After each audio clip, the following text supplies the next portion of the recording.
지금 2024년이 굉장히 전 개인적으로 이 가상자산 업계는 흥미로운 한 해가 될 것 같아서 네.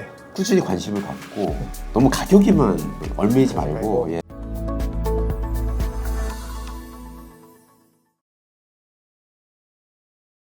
자, 그러면 이번에는 레이어 2 이야기 간단하게 좀 하고 가겠습니다. 네. 지난번에 출연하셨을 때 이 레이어 1 대비 레이어 2가 좀 저평가되어 있는 것 같다. 네, 네. 이렇게 말씀을 주셨는데 네.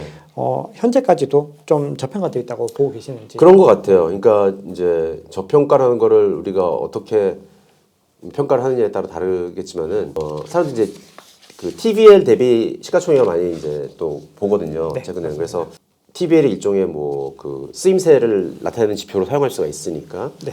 그래서 이더리움 같은 경우에는 TVL이 한 10배 정도 나오는 걸로 알고 있는데 예. 그런데 아비트럼이나 그 옵티미즘은 한 3배? 예, 옵티미즘은 1배도 안 되더라고요. 예, 그러니까 굉장히 저평가되어 있는 거고 물론 어떤 사람들은 ARB나 OP 그 토큰들이 가스비로 사용되지 않고 그냥 가버넌스 토큰이기 때문에 거기에서 발류 캡처가 안 되고 있으니까 그러니까 뭐 저평가된 거다, 디스카운트 된 거다 뭐 이렇게 얘기하는 것도 어느 정도 일리는 있는 것 같긴 해요. 근데 이거랑 비슷한 게 또 유니스왑이 있거든요. 유니스왑도 사람들이 많이 저평가돼 있다고 해. 가버넌스 토큰이고 발류 캡처가 안 되고 있다. 근데 이제 유니스왑 같은 경우는 항상 이슈가 되는 게 그 fee switch. 그러니까 이제 유니스왑이 이제 탈중앙 거래소인데 지금 그 거래가 일어났을 때 트레이딩 커미션이 다 그냥 LP들한테 가게 돼 있거든요. 그러니까 그 가버넌스 토큰 들고 있는 사람들은 캡처가 못 하고 있어요. 근데 이거 언젠가는 이제 커뮤니티에서 보팅을 해가지고 그 유니스왑 토큰에 fee 캡처가 되면은 그게 캐탈리스트가 될 수 있다. 이런 일종의 투자 가설인데 예. 이제 비슷한 걸 적용해 볼 수 있을 것 같아요. ARB나 이 OP 토큰도 뭐 지금은 거버넌스 토큰이기 때문에 뭐 저평가되어 있다고 볼 수도 있겠지만은 만약에 뭔가 커뮤니티에서 이걸 갖다가 가스비의 지불 수단으로서 사용을 하자 뭐 이런 식으로 동의를 한다든지 뭐 그러면은 이게 발류 캡처가 여태껏 안 됐던 발류 캡처가 되는 거니까 예, 상승 가능성도 있을 수 있다 뭐 이렇게 볼 수 있는 거죠. 네, 그러면 이번에는 아까 방금 말씀 주셨던 건데 이 RWA 섹터 올해 많이 좀 회자가 될 텐데 이게 이제 주목받는 이유가 좀 핵심적인 이유는 어떤 것 때문에 그럴까요? 일단 RWA가 주목받기 시작한 거는 한 작년 여름쯤부터 사람들이 많이 조금씩 얘기하기 시작한 것 같아요. 예, 그래서 저는 이제 메사리랑 저희는 이제 협업 관계에 있는데 저 이제 메사리에서 RWA를 그 코리아 블록체인 위크 작년 여름에 예, 그때쯤에서부터 작년이 아니고 죄송합니다. 2022년이구나. 예, 2022년부터 좀 다루고 있어서 저희가 좀 관심 있게 좀 봤었고요. 일단 두 가지 이유였던 것 같아요. 하나는 RWA, 그러니까 실물 자산이잖아요. 리얼월드 에셋을 토큰화하는 어떤 그런 인프라들이 많이 만들어져가지고 토큰화하는 게가 좀 용이해졌다는 거 과거에 비해서. 그다음에 또 하나는 금리가 올라가니까 예, 시중금리가 올라가니까 미국 채권 같은 거를 토큰화하면은 이제 예, 5%뭐 이렇게 그 일드가 나오니까 예, 그래서 뭔가 인센티브가 있는 거죠. 리얼월드 에셋을 이렇게 토큰화하기 위한. 그래서 요게 같이 작용을 해가지고 좀 많이 사람들이 주목을 하고 있는 게 아닐까 이렇게 생각이 됩니다. 그러면 이번에는 이제 조금 다른 맥락으로 또 굉장히 또 센터장님께서 말씀 주신 것 중에서 좀 흥미로운 부분들이 있어서 여쭤볼 텐데요. FTX가 파산한 직후에 이 대부분의 시장 참여자들이 비관적일 때도 시장에는 어떤 긍정적인 요소가 숨겨져 있다. 이렇게 말씀을 해주셨습니다.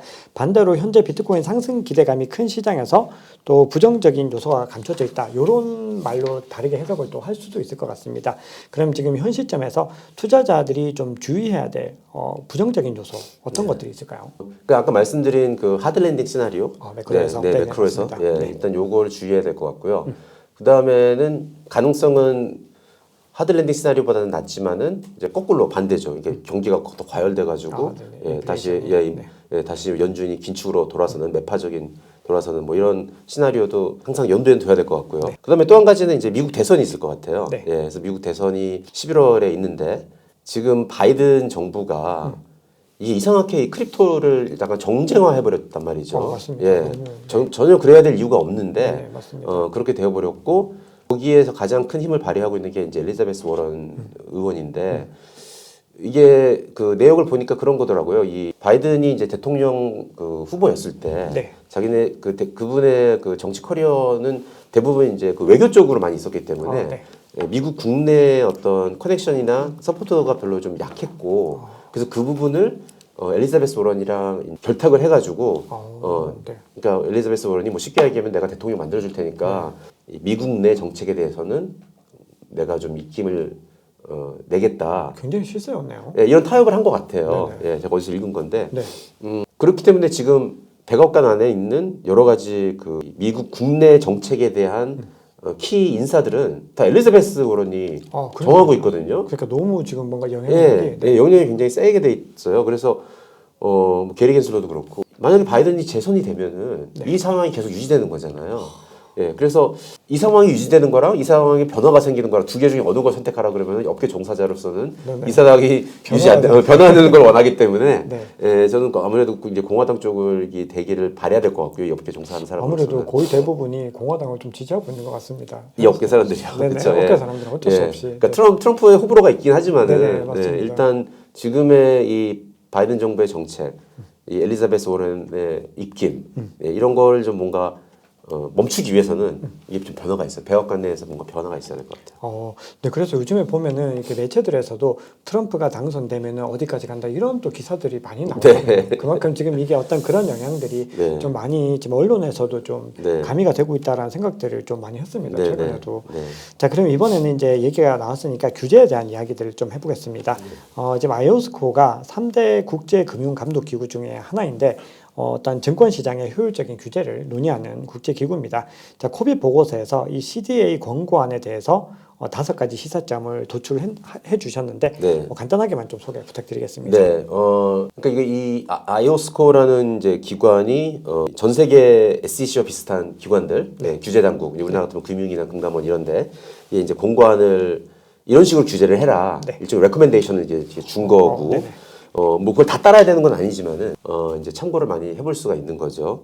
그래서 뭐 여러 가지 얘기를 하고 있어요. 여러 가지 나름대로 연구를 많이 한 것 같은데 그런데 그럼에도 불구하고 뭔가 좀 제가 봤을 때는 오해가 있거나 좀 데이터를 잘못 사용하고 있는 게 조금 눈에 들어와서 이제 그런 점을 일종의 시사점이라고 제가 리포트에서 언급을 한 거고요.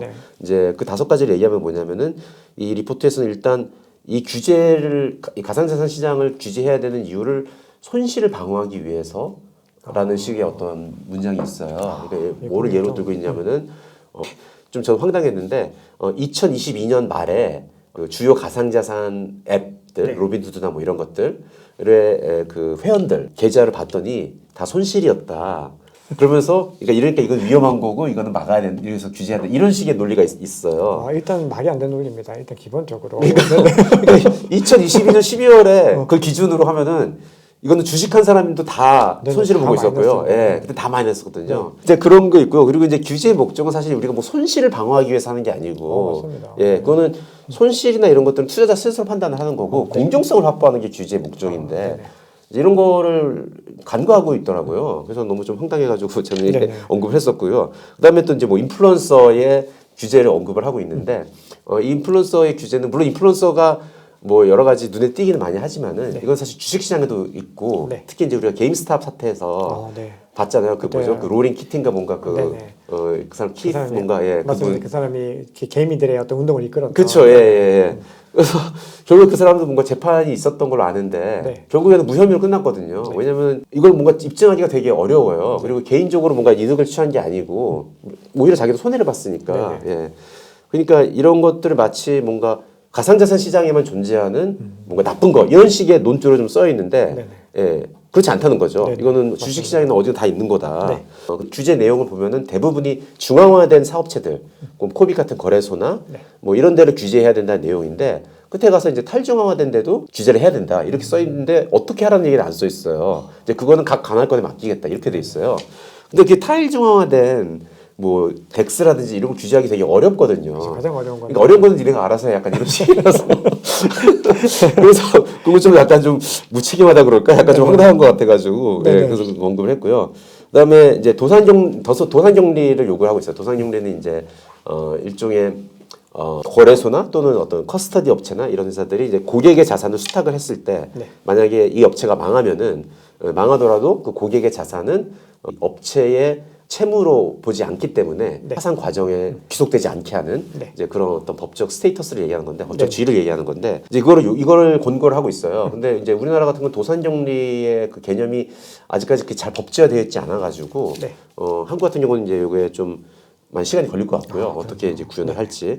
그다음에 또 보면 이제 가상자산 시장이 위험한 이유 중에 하나로 기관 투자자들이 비중이 낮다라는 걸 얘기를 하고 있어요. 네. 그러니까 물론 그건 그 부분 제가 동의를 하는 거고 네. 그렇기 때문에 특히 한국 같은 경우는 현재 법인이 참여를 못하게 하고 막고 있는데 네. 이거는 투자자 보호 면에서도 시정돼야 될 부분이라는 거예요. 법인이 참여를 할 수 있게 해야지 전문 자산운용사나 이런 데가 들어와 가지고 변동성도 많이 줄이고 가격이 굉장히 미스프라이싱이 됐을 때 그것도 거래를 제대로 된 가격에 거래를 하고 이래야지 변동성도 줄어들고 이러한 주장은 저뿐만이 아니라 한국의 되게 저명한 연구기관들, 자본시장 연구원이나 이런 데서도 네. 주식시장에 예를 들어서 더 금융기관, 기관 투자자들이 더 많이 활동을 해야 된다라는 내용의 논문이 많이 이미 올라와 있거든요. 과거 10년 동안, 20년 동안. 네.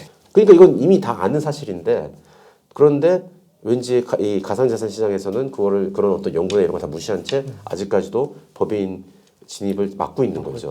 근데 이렇게 법인 진입을 계속 막고 있는 이유가 뭔가요? 그러니까 이제 제 생각에는 그 겉으로 얘기하는 이유가 있고요. 네. 속내는 뭔가 다른 거라고 생각을 하고 네. 예, 겉으로 얘기하는 거는 지난번에 그 국감에서도 나왔어요. 네. 국감에서도 아마 금융위원장 분이 나와가지고 질문을 받았는데 그때 답한 게 뭐냐면은 자금 세탁 때문에 그렇다. 그런데 그게 저 개인적으로는 그 설명이 말이 안 된다고 생각을 하는 게 자금 세탁 방지하겠다는 나라들은 우리나라뿐만이 아니고 미국도 그렇고 영국도 그렇고 다 그런데 네. 그런 나라는 다 법인 허용하고 있거든요. 그렇죠. 예, 그러니까 그거는 그 나라는 뭐 자금 세탁 리스크 전혀 케어 그 완전히 저희 신경 안 쓰는 나라서 그걸 허용하는 게 허용하고 이런 게 아니잖아요. 네. 그 나라도 다 법인을 허용을 하면서도 자금 세탁까지 다 관리를 하는 건데 왜 우리는 못 하냐는 거죠. 근데 어쨌든 그게 명분이고 제가 보기에는 그냥 더 진짜 제 추측이 어디까지 추측이 저의 내피셜인데 뭔가 이제 하락 시장이 왔을 때 손실이 나는 투자자가 발생할 수가 있는 거고 그랬을 때 법인들은 아무래도 좀 큰 액수를 하니까 그런 게 뭔가 신문의 헤드라인으로 나오면은 뭔가 금융이 뭐 했냐 그때 본인들이 책임 소재 그런 여론이 좀 우리나라 여론이 그런 식으로 잘 형성이 되잖아요. 그것도 굉장히 민감하죠. 그래서 그렇게 안 했으면 좋겠는데 언론사나 그런 데서 왜냐면은 결국에는 투자 행위에서 그런 손실은 날 수가 있는 거고 그런 거를 막기 위해서 어떤 교육이나 이런 걸 통해서 막으려고 해야 되는 거고 그걸 아예 접근 자체를 못하게 해서 선택권을 뺏어가지고 막는 거는 그거는 개인의 자유로운 경제 활동을 보장하는 어떤 그런 자유 경제 체제 하에서는 맞지 않는 거죠. 진짜 맞지 않다. 근데 진짜 저도 센터장님 의견에 정말 전적으로 공감을 합니다. 자, 그러면 이제 우리나라에서 어떤 상황들을 조금 더 봤을 때 만약에 우리나라 금융기관과 이 가상자산 업체가 사업 영역을 공유하게 되면은 이거는 암호화폐 시장 확장에 뭐 어떻게 좀 도움이 될까요? 도움이 된다고 생각을 합니다. 그러니까 지금 한국의 이 규율 체계는 이것도 이제 법에 명시된 건 아니고 행정 지도에 의해서 금융위가 또는 금감원이 전통 금융기관은 가상자산 사업을 못하게 하고 가상자산 업체는 전통 금융을 못하게 하고 이렇게 나누어 있단 말이에요. 이게 못하게 하고 있단 말이죠. 그런데 그럼으로 인해서 기존 전통 금융기관들을 위해서 만들어진 어떤 보호 체계들이 있는데 그 보호 체계의 혜택을 못 받고 있는 거죠. 가상자산 업체들은. 그러니까 예를 들어서 뭐 도산정리 같은 거를 만약에 이 전통 금융기관들을 위해서 만들어 놓는다면은 아직 한국은 지금 제대로 정비는 안 됐지만은 먼저 만약 전통 금융 쪽에서 만든다면은 그거를 이 가상자산 업체들 거래소나 뭐 커스터디 업체나 여기도 적용을 해야지 가상자산 그 서비스를 사용하는 사용자들이 법의 보호를 받는 거잖아요. 이미 미국은 그렇게 하고 있거든요. 그러니까 예를 들어서 뉴욕주의 NYDFS에서 트러스트 컴퍼니 라이센스를 커스터디 업체들을 위해서 이제 발급을 하는데 발급 대상을 가상자산 업체나 뭐 금융기관이라고 해서 차별화하고 있지가 않고 다 똑같이 발급을 하고 있거든요. 그러니까 예를 들어서 코인베이스 커스터디는 주식도 커스터디 할 수 있고 비트코인도 커스터디 할 수 있는 그런 업체인 거예요. 그 라이센스로 두 개가 다 해결이 되니까. 그러므로 인해서 코인베이스 같은 경우는 도산경리 보호의 혜택을 받을 수 있는 거죠. 한국은 이걸 나눠놓고 있으니까 기존 금융 섹터에 있는 보호를 전혀 가상자산 업체들 못 받게 하는 거고 이게 진짜 어떤 소비자 그렇게 금융기관이 외치는 소비자 보호에 이게 진짜 도움이 되는 건지 아닌지 네. 한번 생각을 좀 해봤으면 좋겠어요. 아, 예, 네. 지금 이제 그런 상황인 거고요. 네네. 그리고 또 그거와 또 연관되는 게 그 법인에 관련된 건데 네. 우리가 흔히 이제 FTX 사태 때 피해가 별로 없었다 이런 식으로 언론에서 보도가 됐는데 네. 제 생각에는 보도가 안 됐을 뿐이지 되게 피해가 어느 정도 있었다고 생각을 하거든요. 블록체인 사업을 하겠다는 그 법인들이 국내에서 계좌를 못 여니까 FTX나 바이낸스 같은 해외에 있는 거래소에 계좌를 열고 뭐 이더나 이런 걸 갖고 있었단 그렇죠. 말이죠. 네. 그래서 뭐 NFT를 발급을 한다든지 이런 걸 한 건데 그런데 갑자기 FTX가 날아가 버렸으니까 거기서 이제 법인 계좌들이 많이 손해를 봤을 것 같아요. 한국의 법인 계좌들이. 네네. 그러니까 이것도 막을 수가 있었던 거예요. 그러니까 어떻게 막는 거냐면은 국내 법인 계좌 거래소에서 법인 계좌를 열게 하면은 네. 그러면 국내 가상자산 그 사업자 그 규율 체계 안에 법인들을 끌어들임으로 인해서 국내 거래소들은 그런 어떤 고객 자산 가지고 레버리지를 켜가지고 트레이딩하고 이렇게 뭐 안 하고 있으니까 그렇죠. 네. 예. 왜냐면 국내 거래소들은 계속 끊임없이 감사를 받고 있거든요. 네. 예. 그러니까 그렇게 할 수가 없는 할 수가 거죠. 없다. 네. 그 보호망에서 국내 법인들도 그 보호망을 혜택을 받을 수가 있었는데 네. 법인의 계좌를 못 열게 하니까 FTX 같은 데 가서 계좌를 열었다가 다 폐해를 본 거죠. 그러니까 법인을 안 하게 하니까 우리는 손해를 안 났어 잘했어 하고서 박수 치는 게 아니고 지금 내몰리고 있는 거거든요. 법인들은 해외로 내몰리고 있는 거거든요. 네. 예. 내몰리지 말고 이 사람들을 포용을 해야 된다는 거죠. 네네. 수요는 있는 거니까 네. 법인들이 이거 가지고 뭘 하겠다는 수요가 있는데 이런 사람들이 해외로 내몰리지 말고 국내 보호망으로 들어와라. 들어오게 하는 것이 진짜 그게 소비자 보호라고 생각합니다. 그러네. 오히려 훨씬 더 역효과가 나고 있는데 네. 지금 상황들이 정말 좀 명확하게 보이는 것 같습니다. 진짜 하루빨리 좀 우리나라도 법인에 대한 부분들을 좀 빨리 허용을 해야 되겠다 이런 생각이 듭니다. 자, 그럼 마무리 질문 드리겠습니다. 자, 지난번에 출연하셨을 때 당시 시점에 1억이 있으시면은 비트코인 80%, 이더리움 20% 투자하신다고 말씀 주셨는데 이 전략 변화 있으신가요? 변화 없습니다. 변화 예, 없으시죠? 예. 8대가 제일 좋은 비율인 것 같습니다. 그러면 향후에 이제 시장이 만약에 대세 상승장으로 갔다, 우리가 네. 뭐 전고점을 돌파하고 이제 올라가는 그 시점이 됐을 때는 뭐 어느 정도 수준으로 혹시 좀 리밸런싱을 생각하고 계신가요?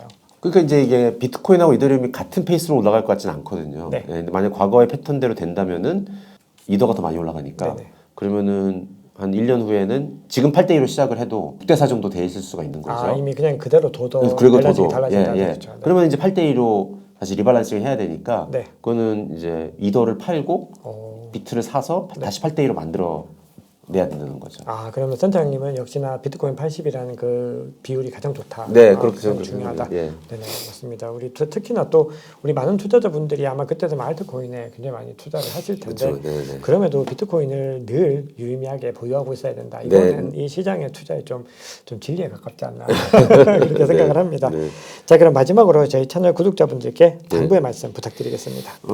당부의 말씀. 네. 지금 2024년이 굉장히 전 개인적으로 가상자산 업계는 흥미로운 한 해가 될 것 같아서 네. 꾸준히 관심을 갖고 너무 가격에만 얽매이지 말고 저는 사실 개인적으로 이 업계에 들어온 지가 5년이 됐는데 네. 이 5년 사이에 깨달은 점이 굉장히 많아요. 네. 예. 단순히 비트코인을 좀 공부함으로 인해서 내가 전에는 보지 않았던 어떤 그런 관점들이 생기고 세상을 좀 더 굉장히 비판적으로 바라보게 되고 그게 나는 가장 큰 수확이라고 생각을 하거든요. 네. 예. 그래서 그런 경험을 다른 분들도 많이 좀 했으면 좋겠어요. 이제 그러려면은 너무 가격에만 쫓아다니면서 뭐 유튜브도 맨날 가격 얘기만 하는 그런 유튜브 채널을 볼 게 아니라 네. 박 작가님처럼 이렇게 깊게 이제 감사합니다. 펀더멘탈을 얘기하는 이런 채널도 보고 저희 코비 채널도 좀 보시고 코비 채널 진짜 유익합니다. 그렇게 해서 저는 이제 이걸 보는 분들이 모든 분들이 다 투자에 성공했으면 좋겠는데 통찰력이 넓어지는 것도 투자에 성공하는데 굉장히 도움이 된다는 거. 네. 단순히 이제 수익만 늘리는 것이 아니라 우리의 어떤 지적인 것들 그리고 여러 가지 또 어떤 마음의 수양도 되는 거죠. 네. 보면은 진짜 여러 가지로 정말 많은 도움이 될 수 있는 것들이 있는데 이거를 좀 균형 있게 한번 발전시켜 보자라는 말씀으로 저는 좀 해석이 됐고요. 그리고 저희 코비 유튜브 채널 말씀 주셨는데 저도 굉장히 자주 가가지고 피터의 모닝 커피 브레이크 그 코너를 보고 또 오시면 뭘 여쭤봐야 되겠다 그런 생각들을 많이 합니다. 그래서 코비 채널 꼭 구독해 주시면 너무 정말 유익하고 도움이 될 거라고 생각을 합니다. 저 센터장님 나오실 때마다 궁금한 게 많아가지고 막 자꾸 괜찮습니다. 질문을 많이 드리고 하는데 예. 그만큼 너무나 깊은 인사이트들 또 많이 나눠주셔가지고 저희 채널 구독자분들께도 큰 도움이 되었을 것 같습니다. 네, 지금까지 정성문 센터장님과 심도 깊은 이야기 나눠봤습니다. 네, 긴 시간 동안 유익한 인사이트 많이 나눠주셔서 감사합니다. 감사합니다. 네, 지금까지 박 작가의 토크 라운지였습니다. 감사합니다.